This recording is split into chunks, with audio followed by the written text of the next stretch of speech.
امام اہل سنت فرماتے ہیں اصدق الصادقین سید المتقین، اصدق الصادقین سید المتقین، چشم و گوشے وزارت پہ لاکھوں سلام۔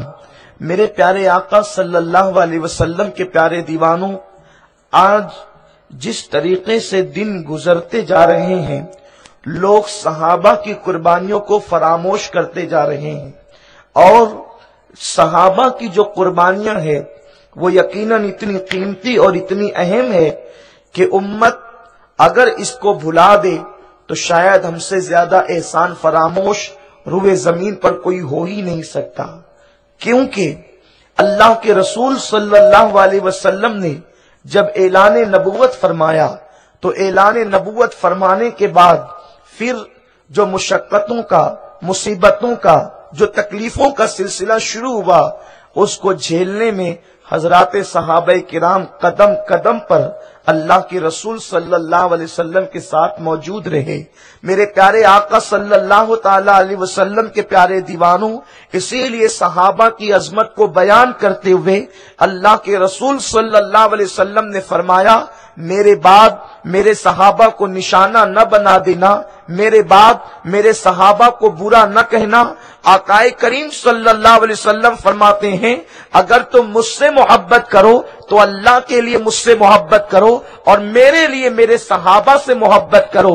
آقا کریم صلی اللہ علیہ وسلم ارشاد فرماتے ہیں کہ جس نے میرے بعد میرے صحابہ کو لعن طعن کیا، جس نے میرے بعد میرے صحابہ کی برائی بیان کی، اس پر تمام فرشتوں کی اور اللہ کی لعنت نازل ہوگی۔ اللہ نہ اس کا فرض قبول فرمائے گا نہ اس کا نفل قبول فرمائے گا۔ میرے پیارے آقا صلی اللہ علیہ وسلم کے پیارے دیوانوں، آقا کریم صلی اللہ علیہ وسلم صحابہ کی عظمت کو بیان کرتے ہوئے فرماتے ہیں کہ اللہ اکبر، میرے تمام صحابہ سچے ہیں۔ آقا کریم صلی اللہ علیہ وسلم نے ارشاد فرمایا، اللہ اکبر، میرے آقا صلی اللہ علیہ وسلم فرماتے ہیں میرے صحابہ پر جہنم کی آگ حرام ہے، اور جنہوں نے صحابہ کا دیدار کیا ان پر بھی جہنم کی آگ حرام ہے۔ آقا کریم صلی اللہ علیہ وسلم فرماتے ہیں کہ دوسرے لوگ احد پہاڑ کے برابر سونا خیرات کرے اور میرا صحابی مٹھی بھر جو خیرات کرے تو دوسروں کا احد پہاڑ کے برابر سونا خیرات کرنا صحابہ کے مٹھی بھر جو خیرات کرنے کے برابر نہیں۔ میرے پیارے آقا صلی اللہ علیہ وسلم کے پیارے دیوانوں، یہ عام صحابہ کی شان ہے، ہر صحابی کی شان یوں ہے، لیکن اللہ اکبر، قرآن مقدس کے اندر صحابہ سے کہیں واحسنہ کا وعدہ کیا گیا، کہیں پر ان کو رضی اللہ عنہم ورضوا عنہ کے لقب سے نوازا گیا، کہیں پر ان کو یا ایھا الذین آمنوا کے خطاب خاص سے نوازا گیا، کہیں پر ان کو متقی کہا گیا، کہیں پر ان کو اہل جنت کہا گیا، کہیں پر ان کو اہل رضوان کہا گیا، کہیں پر ان کو اہل بیعت کہا گیا۔ میرے پیارے آقا صلی اللہ علیہ وسلم کے پیارے دیوانوں، ان کی عظمتیں بیان کی گئی، لیکن ان سارے صحابہ میں اللہ تبارک و تعالیٰ نے جس کو امامت کا مرتبہ عطا فرمایا، جو صرف صحابی ہی نہیں تھا بلکہ صحابہ کا امام تھا، جو صرف صحابی ہی نہیں تھا بلکہ صحابہ کا مقتدی تھا، جو صرف صحابی ہی نہیں تھا صحابہ کا پیشوا تھا، جس کی صحابیت کا اعلان اللہ کے قرآن نے کیا ہے، وہ ذات سیدنا ابو بکر صدیقی ہے۔ سارے صحابہ متقی ہے، لیکن اللہ نے صدیق اکبر کو اتقا کا لقب عطا فرمایا ہے۔ میرا کریم فرماتا ہے، انا اکرمکم عند اللہ اتقاکم، اللہ کے نزدیک اتقا وہ، اللہ کے نزدیک عزت والا وہ ہے، اللہ کے نزدیک مکرم وہ ہے جو اتقا ہے۔ علامہ جلال الدین سیوطی رحمت اللہ تعالی علیہ ارشاد فرماتے ہیں، اتقا سب سے زیادہ عزت والا ہے، اتقا سب سے زیادہ معزز ہے، اتقا اللہ کے نزدیک سب سے زیادہ شان والا ہے۔ تو اتقا کون ہے؟ امام سیوطی فرماتے ہیں، یہاں اتقا سے مراد سیدنا ابو بکر صدیق کی ذات ہے۔ سب متقی ہیں، وہ اتقا ہے، اسی لیے اللہ کی بارگاہ میں ان کی شان اتنی بلند ہے کہ عرش سے ان کی بارگاہ میں سلام آیا کرتا ہے۔ میرے پیارے آقا صلی اللہ علیہ وسلم کے پیارے دیوانوں، سیدنا ابو بکر صدیق کی قربانیوں کو فراموش نہیں کیا جا سکتا، ان کی قربانیوں کو بھلایا نہیں جا سکتا۔ کیا نہیں جانتے اللہ کے رسول صلی اللہ تعالی علیہ وسلم نے ارشاد فرمایا، مجھ پر جس نے احسان کیا میں نے سب کے احسان کا بدلہ دنیا میں چکا دیا۔ میرے رسول نے کسی کے احسان کا بدلہ نہ رکھا، جس نے احسان کیا بڑھ کر میرے رسول نے عطا کر دیا، بڑھ کر میرے آقا نے نواز دیا، سرکار نے نوازشات کی بارش فرما دی۔ آقا فرماتے ہیں سب کے احسان کا بدلہ ادا کر چکا ہوں، مگر ایک جس کا نام ابو بکر ہے اس کے احسان کا بدلہ نہیں دیا گیا۔ کل قیامت کے دن اللہ ابو بکر کو میری طرف سے بدلہ عطا فرمائے گا۔ میرے پیارے آقا صلی اللہ، نعرہ رسالت، علماء اہل سنت، نعرہ تکبیر، نعرہ رسالت۔ میرے پیارے آقا صلی اللہ علیہ وسلم کے پیارے دیوانوں، صدیق اکبر کی وہ ذات ہے کہ آقا کریم ان کی عظمت کو خود بیان فرماتے ہیں۔ ایک مرتبہ سیدنا ابو بکر صدیق رضی اللہ تعالیٰ عنہ تشریف فرما تھے، سیدنا فاروق اعظم بھی موجود تھے۔ سیدنا فاروق اعظم صدیق اکبر کو کچھ کہہ رہے تھے، صدیق اکبر کی شکایت بھی آقا سے کر رہے تھے۔ آقا کریم صلی اللہ علیہ وسلم کو جب صدیق اکبر کے حوالے سے بار بار سیدنا فاروق اعظم نے شکایت کی تو آقا کریم نے فرمایا، میری خاطر میرے ابو بکر کو چھوڑ دیا کرو، اگر مجھ سے محبت ہے تو میرے ابو بکر سے محبت کرو۔ میرے پیارے آقا صلی اللہ علیہ وسلم کے پیارے دیوانوں، صدیق اکبر کی ذات وہ ذات ہے کہ اللہ اکبر، آج عظمت رسالت کے ڈنکے ہم بجاتے ہیں، آقا کریم کی تعریف کرتے ہیں، آقا کی شان بیان کرتے ہیں، لیکن آج شان بیان کی جاتی ہے تو لوگ نعرہ تکبیر بلند کرتے ہیں، لوگ سبحان اللہ کی داد و تحسین سے نوازتے ہیں، کہیں پر عزت دی جاتی ہے، کہیں پر گلوں سے استقبال کیا جاتا ہے۔ یہ سب حضور علیہ السلام کی مدحت کی بنیاد پر ہے، آقا کی تعریف و توصیف کی بنیاد پر ہے۔ ایسے وقت میں جب کسی کی تعریف کرنے پر انعامات مل رہے ہوں تو پھر دشمن بھی تعریف کرتے ہوئے نظر آتے ہیں، لیکن اللہ اکبر، صدیق اکبر نے اس دن میرے نبی کی تعریف کی ہے جب لوگوں نے داد نہیں دی، بلکہ صدیق اکبر کو پتھروں کی برسات سے نوازا۔ آقا کریم صلی اللہ علیہ وسلم کی تعریف کی بنیاد پر صدیق کو پتھر مارے گئے، صدیق کو جوتے مارے گئے، صدیق پر لاٹھیاں برسائی گئی۔ کیا نہیں جانتے امت کا سب سے پہلا وہ خطیب جس نے عظمت رسالت پر خطاب کیا ہے وہ صدیق اکبر کی ذات ہے، اور وہ بھی کہاں کیا ہے؟ دشمنوں کے سامنے کیا ہے، کعبۃ اللہ کے سامنے کیا ہے۔ ایک مرتبہ صدیق کہتے ہیں یا رسول اللہ، مکے والے آپ کو نہیں جانتے، چلے میں بتاتا ہوں کہ آپ کون ہیں۔ میرے سرکار کو صدیق لے کر کے آئے اور آقا کا رخ بددعا دیکھتے ہوئے سرکار کی عظمت کو بیان کیا۔ اے مکہ والوں، اللہ کے رسول تمہیں جنت کی طرف بلاتے ہیں، خدا وحدہ لا شریک کی طرف بلاتے ہیں۔ صدیق میرے نبی کی شان بیان کر رہے ہیں۔ اے صدیق، تم پر میرے ماں باپ قربان، وہ سما کیسا ہوگا جب محبوب خدا تشریف فرما ہوگا اور صدیق نعت مصطفیٰ بیان کر رہا ہوگا، صدیق عظمت مصطفیٰ بلند کر رہا ہوگا۔ نعرہ رسالت، اولاد غوث اعظم، دارالعلوم برکات خواجہ صدیق عظمت رسول بیان کرتے ہیں۔ کفار مکہ کی طرف سے حملہ ہوتا ہے، صحابہ نے آقا کریم صلی اللہ علیہ وسلم کو اپنے گھیرے میں لے کر کے نکال لیا۔ دبلا پتلا وجود ہے صدیق کا، وجود کے اعتبار سے دبلا پتلا وجود، لیکن عشق رسول کے اعتبار سے اتنے مضبوط ہے کہ مولائے کائنات سے کسی نے پوچھا، علی صحابہ میں سب سے زیادہ شجاع بہادر کون تھا؟ یہ بیچارے شیعہ کیا جانے مقام صدیق کو۔ ارے علی سے پوچھو مقام صدیق کیا ہے، صدیق کا مرتبہ کیا ہے۔ علی کے مرتضیٰ سے پوچھنے والے پر میں قربان کہ اس نے پوچھا بھی تو باب مدینۃ العلم سے پوچھا، اس نے پوچھا بھی تو علی کے مرتضیٰ سے پوچھا، اس لیے کہ میرے رسول نے کہا علی حق کے ساتھ ہے، حق علی کے ساتھ ہے۔ اب علی جس کے لیے جو کہتے ہیں وہ سند کا درجہ رکھتا ہے۔ صدیق کے مقام کے لیے ہم کہیں اور نہیں جاتے، ہم علی سے سنتے ہیں، صدیق کو مانتے چلے جاتے ہیں۔ اسی لیے تو کہتے ہیں اہل سنت کا دینا پار اصحاب حضور نجم ہے اور نام ہے عطرت رسول اللہ کی۔ علی کے نام پہ کھانے والوں تم کیا جانو مقام صدیق کیا ہے؟ علی کا نام لے کر علی کی نہیں مانتے؟ علی کا نام لے کر علی کا کی باتوں کا کوئی وزن نہیں ہے تمہارے درمیان؟ سناؤ، فاتح خیبر سے کسی نے پوچھا، فاتح خیبر کسی معمولی ہستی کا نام نہیں جس نے الٹے ہاتھ سے 150 من کا دروازہ اکھاڑ کر کے ڈھال بنا کر پھینک دیا، پھر 70 کھسکا نہ سکے۔ اس عظیم المرتبہ شجاع اور بہادر سے پوچھا گیا، علی یہ بتائیں سب سے زیادہ صحابہ میں بہادر کون تھا؟ مولا نے بھی بڑا عجیب جواب دیا، فرماتے ہیں سب سے زیادہ بہادر ابو بکر تھے، سب سے زیادہ بہادر ابو بکر تھے۔ ابو بکر کہاں؟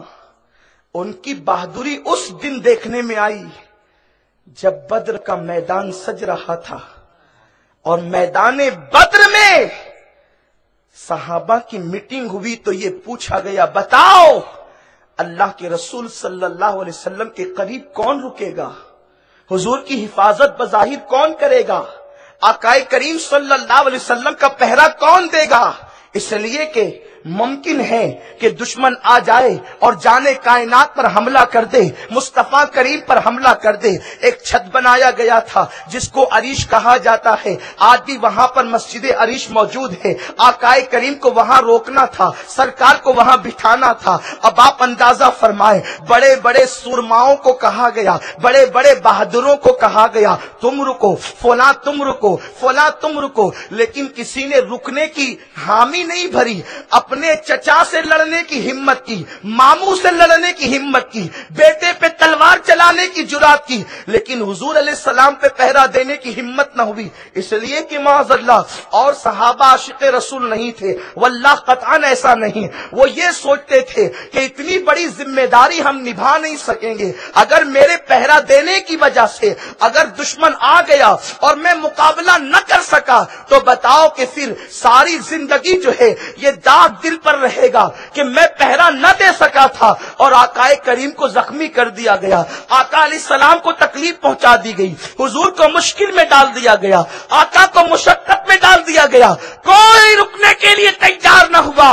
اس وقت ہم ایک دوسرے کا چہرہ تکتے تھے کہ کون رکے گا، اس میں صدیق اکبر نے کہا میں رکوں گا اور میں پہرا دوں گا۔ میرے پیارے آقا صلی اللہ علیہ وسلم کے پیارے دیوانوں، صدیق کی شجاعت کا یہ عالم ہے۔ تو بہرحال عرض یہ کر رہا تھا کہ صدیق اکبر نے جو ہے آقائے کریم کی شان بیان کی، آقائے کریم کی عظمت بیان کی، حضور کے مراتب بیان کیے، اور اس کے بعد جب پتھر برسنے لگے اور لاٹھیاں برسنے لگی تو صحابہ حضور کو سنبھال کر نکال لیے۔ ابو بکر کو بہت مارا گیا۔ اس سے پتہ چلا صدیق خطیبوں کو ذوق دے رہے ہیں، صدیق خطیبوں کو درس دے رہے ہیں۔ او مختلف عنوان کی اچڑ پٹ لگانے والوں، سب سے عظیم عنوان وہ ہے جو سارے عناوین کی جان ہے، اس کو شان مصطفیٰ کہتے ہیں۔ ہر عنوان کی عظمت اپنی جگہ ہے، لیکن عظمت رسول کا عنوان چھوڑ کر جو عنوان بھی بولو گے ناقص رہے گا۔ یہی ایک عنوان وہ ہے جو انسان کے ایمان کو مکمل کر دیتا ہے، انسان کے ایمان کی تکمیل کر دیتا ہے۔ آج نماز کے عنوان پہ گفتگو تو ہوتی ہے، لیکن عظمت رسالت کو چھوڑ دیا جاتا ہے۔ روزے کے ذوق دلائے جاتے ہیں، لیکن عظمت رسول بتائی نہیں جاتی۔ نتیجہ یہ ہے کہ نمازیں اور روزے تو رہ گئے، لیکن دل میں عظمت مصطفیٰ نہ ہونے کی وجہ سے اب وہ نمازیں اٹھک بیٹھک کے سوا کچھ نہیں رہ گئی۔ اور جہاں عظمت رسول کے نام پہ جلسے بھی ہوتے ہیں، سیرت النبی کے نام پہ جلسے بھی ہوتے ہیں، وہاں پر بس یہی باتیں بتائی جاتی ہے۔ آقا نے بڑھیا کا بوجھ اٹھایا، سرکار نے اپنے گھر میں جھاڑو دی، آقا کریم نے نالین درست کر لی۔ نادان یہ ساری چیزیں تو میرے رسول نے کی، ذرا یہ بھی تو بتا دے کہ انہوں نے اشارہ کیا تو چاند ٹکڑے ہو گئے، ذرا یہ بھی تو بتا دے انہوں نے اشارہ کیا تو سورج پلٹ کر کے آ گیا، ان کی انگلیوں سے پانی کے چشمے جاری ہو گئے، انہوں نے آواز لگائی تو جابر کے مردہ بچے دوڑتے ہوئے آ گئے، ذرا یہ بھی تو کہہ دے انہوں نے اشارہ کیا تو اللہ اکبر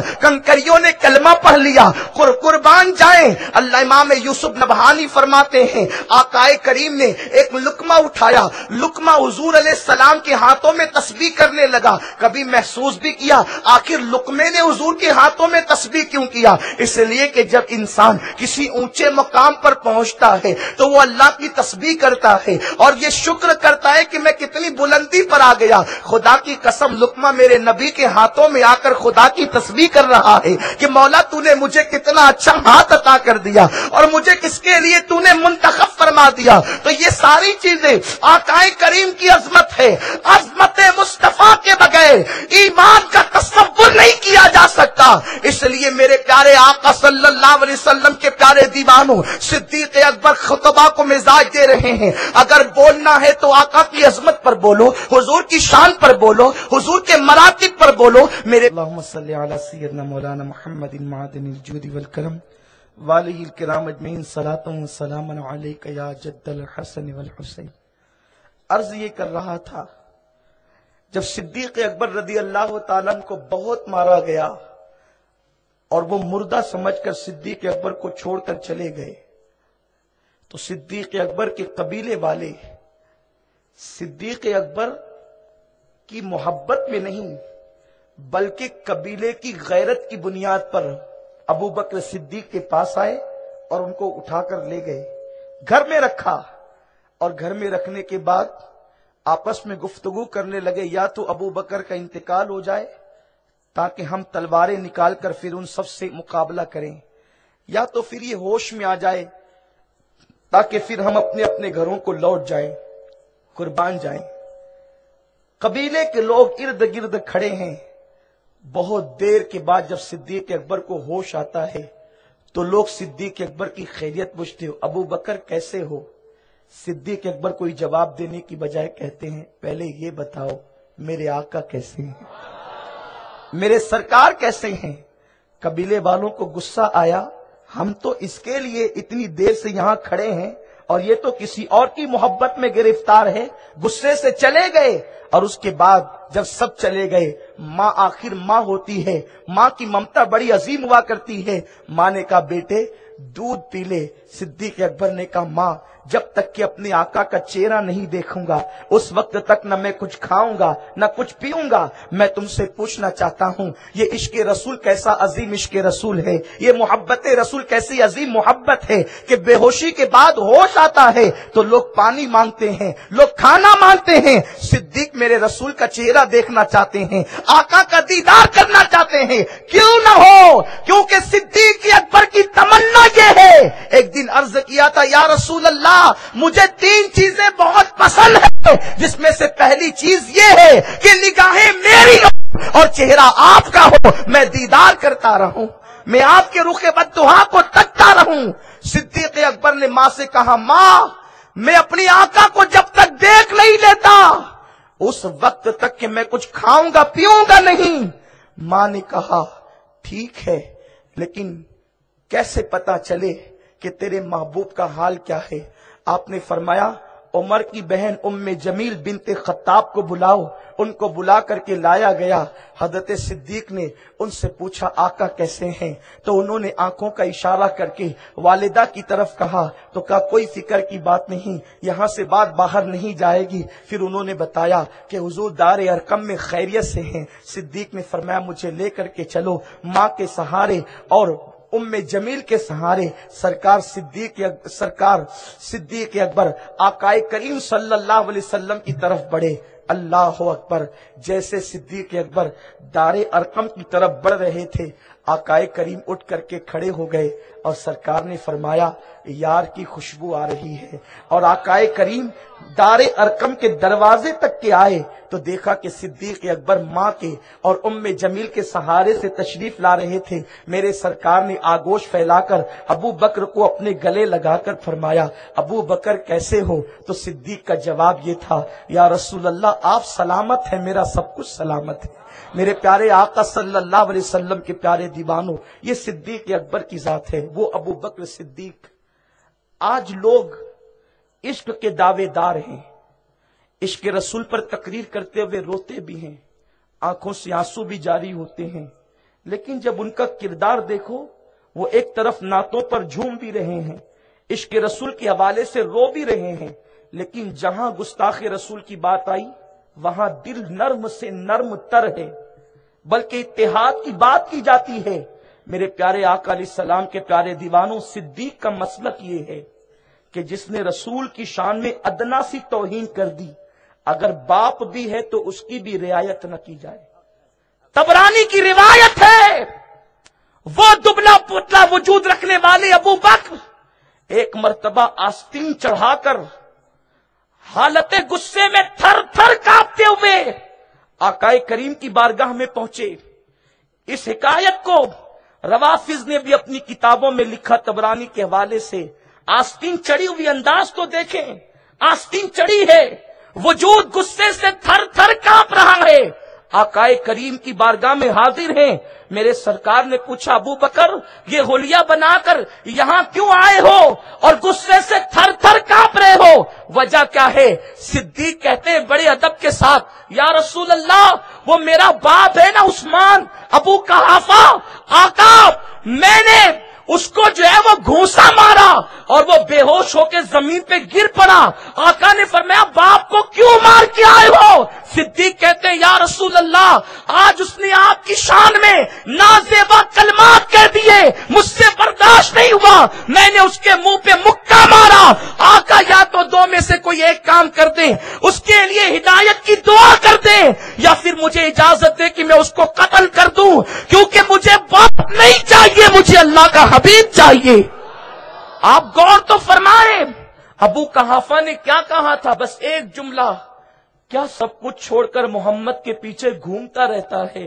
بس اس ایک جملے کو نازیبا سمجھ کر صدیق اکبر نے باپ کے منہ پہ گھونسا مار دیا.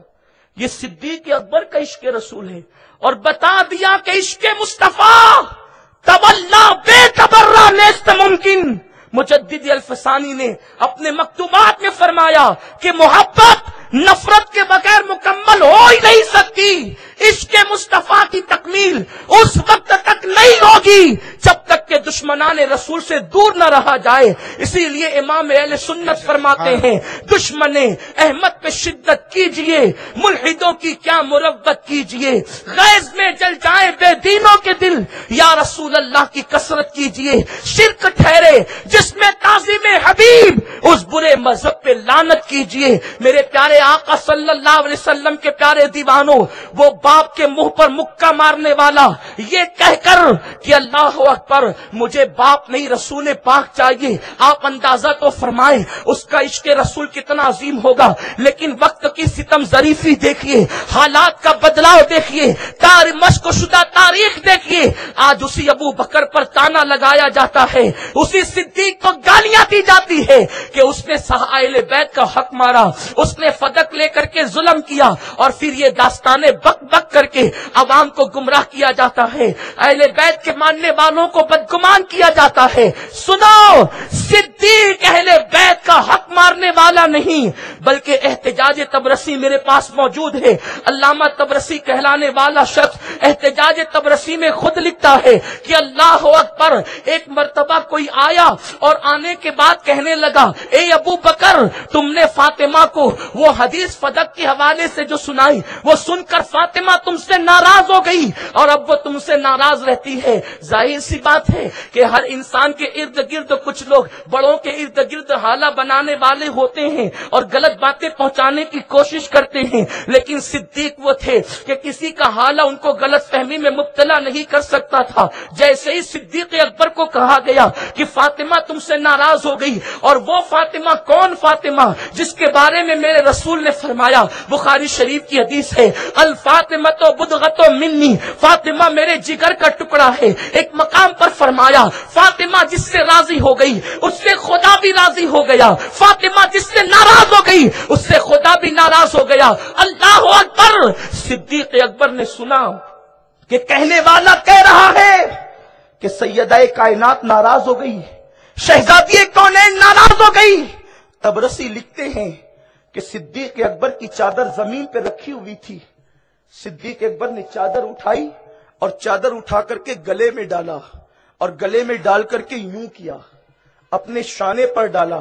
یہ انداز اس زمانے میں بڑی عاجزی کا تھا، بلکہ اس طور پر چادر اس زمانے میں بہت عاجزی کے طور پہ ڈالی جاتی تھی. صدیق نے یوں ڈالا، اسی لیے صوفیاء کرام نے بھی اس طرح چادر ڈالنے کو جو ہے وہ عاجزی کی علامت قرار دیا ہے اور انکساری کی علامت قرار دیا ہے. بلکہ صوفیاء یہاں تک فرماتے ہیں یوں چادر ڈالو تو لا کی شکل بن جاتی ہے، اور لا سے مراد یہ ہے کہ ہم تم سب سے نا امید ہو گئے، اب تم سے کوئی امید نہیں. اب امید ہے تو اللہ رب العزت سے امید ہے، مخلوق سے کوئی امید نہیں، ساری امیدیں خالق سے ہے. میرے پیارے آقا علیہ السلام کے پیارے دیوانوں، یوں چادر ڈال کے فرمایا چل تو.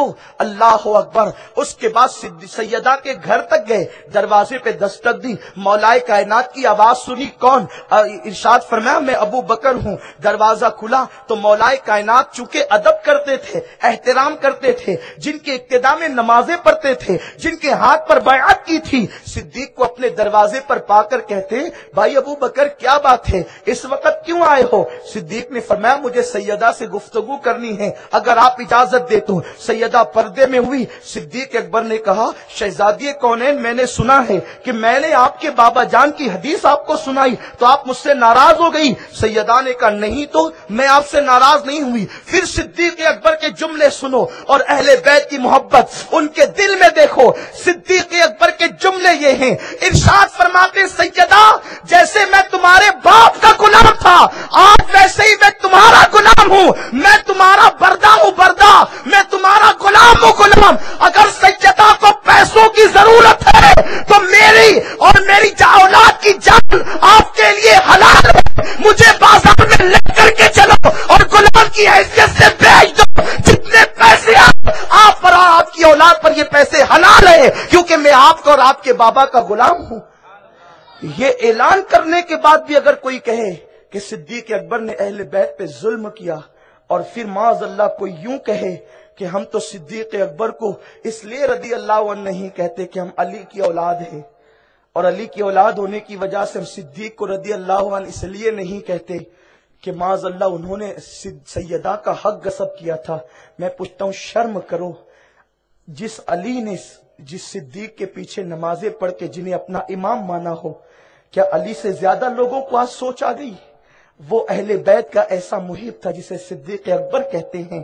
ایک مرتبہ عصر کی نماز پڑھ کے مولا علی کے باہر نکلے، مولا علی کے ساتھ جب باہر نکلے مسجد کے تو امام حسن کھیل رہے تھے. امام حسن کو دیکھا تو کہنے لگے حسن تو علی کی جیسا نہیں بلکہ تو میرے محبوب مصطفیٰ کے جیسا ہے. اور یہ کہہ کر اپنے کاندھے پر اٹھا لیا اور مدینہ منورہ کی گلیوں میں لے کر ٹہلنے لگے. کسی نے کہا ابو بکر کیا کر رہے ہو؟ فرماتے تعجب کیوں کرتا ہے کہ میں کیا کر رہا ہوں؟ جو میں نے اپنے محبوب مصطفیٰ کریم کو کرتے دیکھا ہے وہی میں بھی کر رہا ہوں. یہ صدیق اکبر رضی اللہ تعالیٰ کا مزاج ہے. تو میرے پیارے آقا علیہ السلام کے پیارے دیوانوں، کہیں اہل بیت کی گستاخی، کہیں صحابہ کی گستاخی میں معاذ اللہ عوام کو جھونکا جا رہا ہے. یاد رکھیں ہمیں تو اہل بیت اور صحابہ دونوں کی محبت پلائی گئی ہے. اسی لیے تو ہمارے امام کہتے ہیں اہل سنت کا ہے بیڑا پار اصحاب حضور. کہیں صحابہ کے نام کا دعویٰ ہے اہل بیت سے دشمنی، اور کہیں اہل بیت کا نعرہ ہے اور صحابہ سے دشمنی. ہم سنیوں کا مقدر کتنا اوج پر ہے کہ ہمارے ہاتھ میں صحابہ کا بھی دامن ہے اور اہل بیت کا بھی دامن ہے. اور ہمارا امام یوں کہتا ہے اہل سنت کا ہے بیڑا پار اصحاب حضور. نجم ہے اور ناؤ ہے اطرت رسول اللہ کی وہ یار غار. یہ کہتا رہا حضور چہرہ آپ کا ہو نگاہیں میری ہو. میری تمنا یہ ہے میرے رسول نے کیسی تمنا پوری کی. ابو بکر تو میرا چہرہ تکنا چاہتا ہے، ٹھیک ہے مزار میں اتنے قریب سلاؤں گا کہ قیامت تک تو مجھے دیکھتا رہے گا میں تجھے دیکھتا رہوں گا. صدیق اکبر کو یہ مرتبہ میرے سرکار نے عطا کیا. تو میرے پیارے آقا علیہ السلام کے پیارے دیوانوں، افسوس بڑی معذرت کے ساتھ علماء مشائخ کی موجودگی میں کہتا ہوں غلطی ہوگی تو اصلاح کریں گے. ہم غوث پاک کی 11ویں تو ہر مہینہ مناتے ہیں، غریب نواز کی 6ٹھی تو ہر مہینہ مناتے ہیں، بزرگوں کے تہوار اولیاء اللہ کی نیاز اور فاتحہ تو کرتے ہیں. لیکن وہ ابو بکر جس کی جوتیاں سر پہ رکھنے میں غوث پاک فخر محسوس کرتے ہیں، ہم نے ان کے سالانہ عرس کو بھی بھلا دیا. 22 جمادی الاخر آتی ہے اور آ کر کے چلی جاتی ہے، ہمارے گھروں میں فاتحہ تک نہیں ہوتی. کتنے افسوس کی بات ہے. میں یہ نہیں کہتا کہ 11ویں اور 6ٹھی نہ کرو، بالکل کرو، یہ ہمارا ترہ امتیاز ہے. لیکن وہ صدیق جو کبھی میرے حضور کے آگے چلتے کبھی پیچھے چلتے، جس کی ایک رات کی ایک نیکی فاروق اعظم کی ساری زندگی کی نیکی کے برابر ہے. وہ صدیق اکبر جس کو میرے رسول نے فرمایا اللہ نے ابو بکر کو رضوان اکبر عطا فرما دیا. رضوان اکبر کیا ہے؟ شیخ ابو طالب مکی رحمت اللہ علیہ سے پوچھا گیا رضوان اکبر کیا ہے؟ فرماتے ہیں جنت میں لوگوں کو کسی کو ایک مرتبہ اللہ کا دیدار ہوگا. کچھ وہ ہوں گے جن کو ہفتے ہفتے جمعہ کے دن ایک مرتبہ دیدار ہوگا. جمعہ چونکہ جنت کے اندر ایام تو اس طرح نہیں ہوں گے جیسے دنیا میں ہوتے ہیں، لیکن یوم الجمعہ جنت کے اندر موجود ہوگا. یوم الجمعہ جنت میں بھی ہوگا تو جمعہ جمعہ دیدار ہوگا. لیکن کچھ وہ ہوں گے جن کو جنت کی صبح اور شام کو دیدار ہوگا. جنت میں ہماری صبح شام کی طرح صبح شام نہیں ہوگی، لیکن 2 مرتبہ ان کو اللہ کا دیدار ایک دن میں ہوگا. وہاں کے دن کیسے ہوں گے یہ خدا جانے. لیکن کچھ لوگ ایسے ہوں گے جن کو ہر وقت خدا کا دیدار ہی ہوتا رہے گا، اور وہ ہوں گے جن کو اللہ نے رضوان اکبر عطا فرمایا. تو شیخ ابو طالب مکی فرماتے ہیں کہ رضوان اکبر اللہ نے اس امت میں ابو بکر صدیق کو عطا فرمایا ہے. بلکہ یہاں تک فرمایا گیا صدیق کے لقب کی تحقیق کرتے ہوئے اللہ فیض احمد اویسی رحمت اللہ علیہ نے فرمایا صدیق سچا. اور صدیق کا ایک معنی یہ ہوتا ہے کہ وہ جو کہہ دے بس وہی ہو جائے، اس کو صدیق کہتے ہیں. اسی لیے حضرت یوسف علیہ السلام کا لقب بھی یوسف صدیق تھا. اور قرآن میں ان کو ان کے جیل کے ساتھی نے صدیق اس وقت کہا کہ جب 2 لوگوں نے خواب بیان کیے تو دونوں خواب جھوٹے تھے، چونکہ انہوں نے خواب دیکھا نہیں تھا. اور سیدنا یوسف علیہ السلام نے بیان کر دیا اس کی تعبیر، تو انہوں نے کہا ہم نے تو خواب دیکھا ہی نہیں ہے. یوسف علیہ السلام نے کہا میں نے جو کہہ دیا وہی ہو کر رہے گا. صدیق کہتے ہیں اس کو ہے وہ جو کہہ دے. صادق وہ ہوتا ہے جو امر واقعہ ہو اس کو کہنے والا صادق ہوتا ہے، یعنی سچائی کا اقرار اور اعتراف کرنے والا صادق. لیکن صدیق وہ جو کہہ دے اسی کی زبان پر وہ ہو جائے. ایک جنگ کے موقع پر یوں ہی ہوا، ایک نوجوان شہید ہو گئے. ان کی بوڑھی ماں لکڑی ٹیکتے ہوئے آئی. آقا جنگ کے میدان سے نکل رہے تھے، پوچھا میرا بیٹا کیسا ہے؟ تو آقا نے سوچا اگر شہادت کی خبر دوں گا تو اس کا دل ٹوٹ جائے گا. اللہ کے حبیب صلی اللہ علیہ وسلم نے سوچا شہادت کی خبر دوں گا تو اس کا دل ٹوٹ جائے گا. تو میرے رسول نے سوچا کہ میں کہنے کی بجائے عمر کی طرف ڈال دو. پیچھے سیدنا عمر آ رہے تھے. کہا کہ میرے پیچھے عمر آ رہے ہیں، ان سے پوچھ لو کیا خبر ہے. اس لیے کہ اصل چیز شیخ نظام الدین اولیاء رحمت اللہ علیہ فرماتے ہیں اگر اللہ تک پہنچنا ہے تو لوگوں کے دلوں کو ٹوٹنے سے بچا لے، لوگوں کے دلوں کو سنبھالنے کی کوشش کر، کیونکہ جب تو لوگوں کے دلوں کو سنبھال لے گا تو اللہ کی رحمت تجھے سنبھالے گی۔ امام جعفر صادق فرماتے ہیں روئے زمین پر جتنے ذرات ہیں اتنے ہی اللہ تک پہنچنے کے راستے ہیں، اور اللہ تک پہنچنے کا سب سے قریبی راستہ یہ ہے کہ تو اللہ کے بندوں کے دلوں کو خوش کر لیا کر، تو اللہ تک پہنچ جائے گا۔ آقائے کریم صلی اللہ علیہ وسلم نے سوچا کہ میں کیوں بتاؤں، عمر بتا دیں گے۔ سیدنا فاروق اعظم کی طرف ڈال دیا۔ فاروق اعظم کے پاس وہ بڑھیا آئی، کہا میرے بیٹے کی خبر کیا ہے؟ انہوں نے سوچا کہ جب آقا نے نہیں بتایا تو میں کیوں بتاؤں۔ ان کے پیچھے صدیق اکبر آ رہے تھے، کہا میرے پیچھے صدیق آ رہے، آخری میں آنے والوں میں وہ ہے، وہ جنگ کے حالات زیادہ جانتے ہیں۔ صدیق اکبر سامنے آئے تو صدیق نے بوڑھی ماں کو دیکھ کر کے سوچا یہ کیسے کہہ دوں کہ بیٹا شہید ہو گیا، اس لیے کہ بوڑھی ماں کے بیٹے کی موت کی خبر میں سناؤں گا تو اس کا دل کیسا پارا پارا ہوگا۔ ابو بکر صدیق نے کہہ دیا تیرا بیٹا زندہ ہے، میرے پیچھے آ رہا ہے۔ اللہ اکبر، بڑھیا خوش ہو گئی، اور پھر اس کے بعد دیکھا کہ اس کا بیٹا پیچھے سے چلا آیا۔ اللہ اکبر، لوگوں نے پوچھا یہ تو زخموں سے چور ہوتے ہوئے ہم نے دیکھا، اس کی گردن کٹتے ہم نے دیکھا، پھر یہ زندہ کیسے ہو گیا؟ آقا نے فرمایا میرے صدیق نے کہہ دیا تو اللہ عز و جل کو حیا آئی کہ ابو بکر کہہ دے، اور اس کی بات غلط ثابت ہو، اس نے کہہ دیا، اللہ نے اس کو زندگی لوٹا دی۔ زندگی نعرہ تکبیر، صدیق جو کہتے ہیں وہ ہو جاتا ہے، صدیق اس کو کہتے ہیں، یہ مقام صدیقیت ہے۔ میرے پیارے آقا صلی اللہ علیہ وسلم کے پیارے دیوانوں، مقام صدیق کے اوپر کوئی مقام نہیں، مقام نبوت ہے، اور مقام نبوت کے نیچے کوئی مقام نہیں، مقام صدیقیت ہے۔ لیکن یہ نہ سمجھیں کہ اس میں ایک دو قدم کا فاصلہ، اس میں بھی بڑے فاصلے ہیں۔ اب جب صدیق رسول کے برابر نہیں ہو سکتا ہے تو زندیق نبی کے برابر کیسے ہو سکتا ہے؟ زندیق کو نبی کی برابری کا دعویٰ کیوں ہے؟ تو میرے پیارے آقا صلی اللہ علیہ وسلم کے پیارے دیوانوں، اب صدیق اکبر کا مرتبہ میں کیا بیان کروں؟ قائد محترم استاذ گرامی یہاں موجود ہیں، اور جن کی خطابت کو سن سن کر ان کی تربیت سے ہم نے ٹوٹے پھوٹے جملے کہنے سیکھے ہیں، اور بڑوں کے سامنے بہت گفتگو بے ادبی سے بہت قریب ہے، اس لیے میں ایسا نہیں کرنا چاہتا۔ البتہ صدیق اکبر کی پوری زندگی کو دو مصروں میں کہہ کر گزر جانا چاہتا ہوں۔ اگر صدیق کا مرتبہ جاننا ہے تو حضور محدث اعظم ان کے انداز میں یوں کہا جا سکتا ہے کہ مرتبہ حضرت صدیق کا یہ ہے سید، مرتبہ حضرت صدیق کا یہ ہے سید، ہر فضیلت کے وہ جامع ہیں نبوت کے سوا، ہر فضیلت کے وہ جامع ہیں نبوت کی سوا۔ جن کی ابتدا میں میرے رسول نے 16 نمازیں ادا فرمائی ہو وہ صدیق اکبر ہے، یہ ان کی شان ہے۔ اللہ تعالی ہم سب کو ان کے فیض و برکات سے مالا مال فرمائے۔ دوران گفتگو اگر کوئی غلطی ہو تو اللہ تعالی معاف فرمائے۔ میں نے ابتدا میں کہا تھا کہ حضور استاذ محترم قائد محترم نے جو ہے وہ 111 ادارے قائم کرنے کا اعلان کیا تھا، 40 کے تقریباً 40 کے لگ بھگ ادارے قائم ہو گئے، اور اب الحمدللہ انہی میں برکات خواجہ بھی یہ پھل دینے لگا ہے۔ علماء حفاظ قرہ یہاں سے فارغ ہوں گے، آپ نگاہوں سے یہ منظر دیکھیں گے، دعا کریں